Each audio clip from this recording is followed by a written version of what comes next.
অনেক অসুবিধা ছিল, অনেক সমালোচনা অনেক হয়েছিল। আমাদের রাজ্যের পরিচালনা করেছেন, এটা অভূতপূর্ব। এটা আমাদের রাজ্যের একটা বিরাট ক্ষতি হলো, ওর মতো মানুষ পাওয়া যাবে না। আমাদের প্রাক্তন মুখ্যমন্ত্রী যেভাবে তিনি সৌজন্যবোধ দেখালেন, এটা অভূতপূর্ব।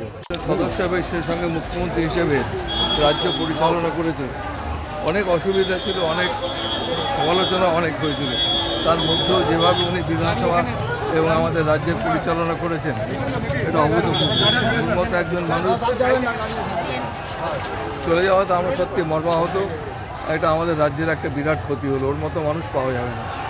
ব্যক্তি বুদ্ধদেব ভট্টাচার্যের সঙ্গে আপনার কোনো এই মুহূর্তে এক সামান্য কিছু মনে পড়ছে? না, এমনি দেখুন, যেদিন আমাদের শপথ গ্রহণ ছিল মাননীয় মুখ্যমন্ত্রী, আমি সৌজন্যবোধ কাকে বলে সেদিন আমি দেখেছি।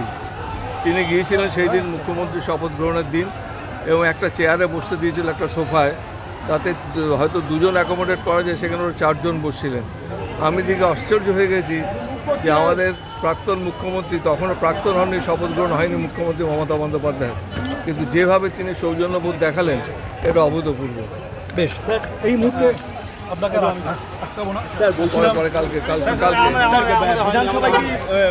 কালকে 11টার সময় বিধানসভায় যাবে। আজকে বিধানসভার অনেক সদস্য তারা এসে আমার কাছে বলছিলেন কখন দেহ আসবে, কিন্তু যেহেতু আমার কাছে সুনির্দিষ্ট কোনো খবর ছিল না, আমি এতক্ষণ অপেক্ষা করছিলাম। বিধানসভায় আমার আসতে দেরি হয়ে গেছে। আমি প্রত্যাশা করেছিলাম হয়তো আজকেই যাবে। মাননীয় মুখ্যমন্ত্রী তিনি অনুরোধ করে গেছেন বিধানসভায় নিয়ে যাওয়ার জন্য। আগামীকাল যাবে এবং আমাদের সমস্ত বিধায়ক এবং মন্ত্রিসভার সদস্য সবাই থাকবেন আমি প্রত্যাশা করি। ওর মতো একজন মানুষ যিনি পশ্চিমবঙ্গের রাজনীতিতে দীর্ঘদিন ছিলেন এবং সেই সঙ্গে সঙ্গে মুখ্যমন্ত্রিত্বের পদ অলঙ্কার করেছিলেন, ওনার চলে যাওয়া এটা সত্যি অত্যন্ত বিধানদায়ক।